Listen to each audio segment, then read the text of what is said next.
Salam Indonesia, salam Nusantara dari Sabang sampai Merauke, dari Miangas sampai Pulau Rote. Mantala iman kita, mantala kasih kita, mantala pengharapan kita.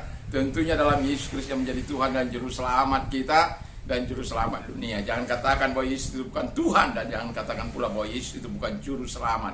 Karena Alkitab sudah berkata dengan jelas, kalau engkau percaya kepada Tuhan Yesus Kristus, engkau dan istri rumahmu akan diselamatkan. Puji nama Tuhan. Dan sesuai dengan janji saya bahwa saya akan membawakan The Lord is my shepherd bagian yang ketiga ini.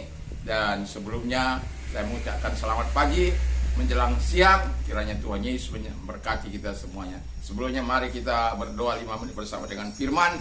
Ada bersama dengan kita. Terima kasih Bapa di surga, kami bersyukur, kami berterima kasih kepada Tuhan. Dalam nama Tuhan Yesus, biarlah penyertaan-Mu terus nyata dalam hidup kami. Dalam nama Yesus, haleluya. Amin. Saya akan membacakan satu ayat dalam Mazmur 23 ayat yang keempat. Even though I walk through the valley of the shadow of death, I will fear no evil, for you are with me. Your rod and your staff that comfort me. Haleluya. Jadi di sini kita bisa melihat bagaimana Tuhan yang dahsyat, yang luar biasa. Tema kita masih The Lord is my shepherd, atau Tuhan adalah gembalaku bagian ketiga. Dan jangan kita lupakan bahwa Tuhan itu adalah sumber kekuatan kita. Dari pembacaan ini kita kembali melihat bagaimana Tuhan menjadi sumber penyertaan. Sumber penyertaan nanti bagian yang berikutnya, kekuatan. Jadi Tuhan itu menjadi sumber penyertaan kita, bahwa Tuhan itu tidak abai menyertai kita, baik di dalam kita sakit, di dalam kita di lembah bayang-bayang maut, di dalam kesusahan, di dalam apapun situasi yang kita hadapi. Ingatlah bahwa Tuhan adalah sumber yang senantiasa dapat diandalkan, karena Dia adalah Allah yang menyertai kita sampai kepada kesudahan zaman sebagaimana firman Allah. Jadi sampai dunia ini berakhir, atau sampai hidup kita berakhir, sampai kita bertemu dengan Dia di sorga, karena ada janji bahwa kita akan bertemu dengan Dia di sorga. Jadi yakin dan percayalah penyertaan Tuhan akan menghantar engkau dari mulai lahir sampai sekarang, sampai nanti engkau bertemu.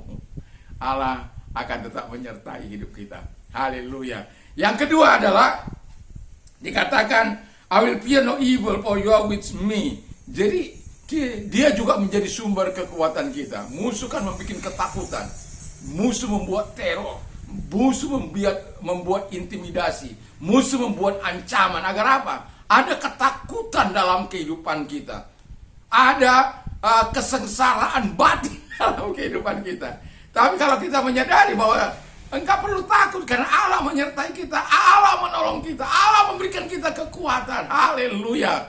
Dan Paulus katakan, I can do all things through Him who strengthen me. Atau I can do all things through Him, atau through Christ who strengthen me. Segala perkara dapat kutanggung, termasuk saat kita menghadapi musuh, termasuk dalam kita menghadapi kesulitan kita. Musuh-musuh kita banyak. Ada juga kesulitan, itu adalah musuh. Hal-hal yang mungkin menggoncangkan iman kita adalah musuh. Dan Alkitab katakan Allah menyertai engkau. Allah memberikan engkau kekuatan dalam menghadapi situasimu. Dan sebagaimana saya katakan tadi, I can do all things through Christ who strengthen me. Segala perkara dapat kutanggung di dalam Dia, di dalam Yesus Kristus yang telah menguatkan aku. Haleluya.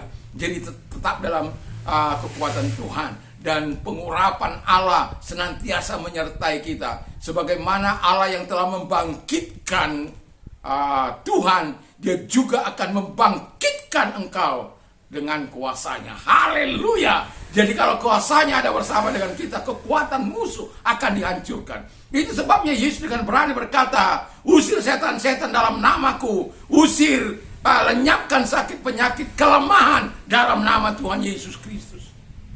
Jadi ingat, Tuhan menjadi sumber kekuatan kita. Jadikan Tuhan menjadi gembala kita, bukan gembala orang lain. Sebutannya adalah gembalaku, karena itu mempunyai hubungan yang intim. Kita memiliki hubungan yang intim, sehingga kita merasakan sumber penyertaannya, sumber kekuatan Dia. Dan yang terakhir adalah dia adalah sumber koreksi. Jadi artinya kita sebagaimana dalam 2 Timotius 3 ayat yang ke-16, all scripture is given by inspiration of God and is profitable for doctrine, for correction, and salah satu for reproof, for correction, for instruction in righteousness. Jadi salah satu dari fungsi dari Alkitab itu adalah untuk mengkoreksi kita. Firman Allah itu adalah Yesus sendiri, dan itulah sebabnya dia mengoreksi kita. Kata firman Allah sebagaimana yang kita baca, your rod and your staff they comfort me. Haleluya. Dialah yang menghiburkan kita. Kalau kita dipukul oleh karena kesalahan kita, bukan kita dibuat untuk lumpuh, bukan. Supaya kita sadar, ingat, eling kepada Tuhan kembali.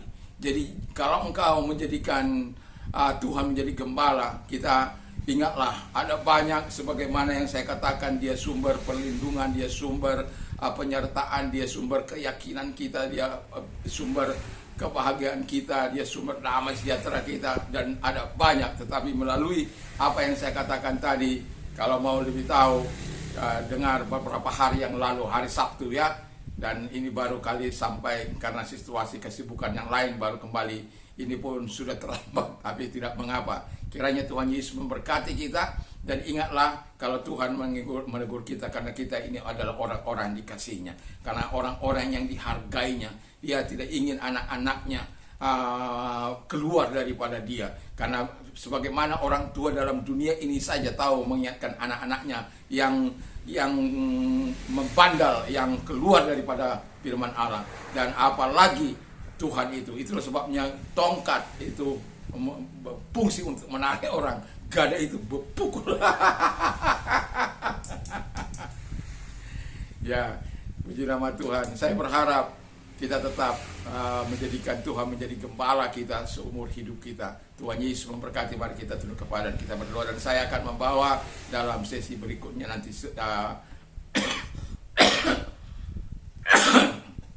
nanti sore tentang bagaimana Allah yang sebenarnya tetap menjadi gembala kita, yang akan terus memberikan sumber-sumbernya dalam kehidupan kita. Mari kita tunduk kepada dan kita berdoa. Terima kasih Bapa di surga, kami yakin dan kami percaya kepadamu.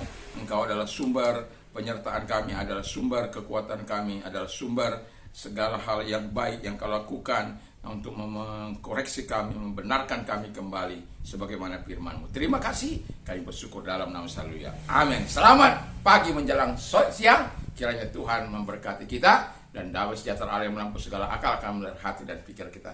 Mantap, mantap,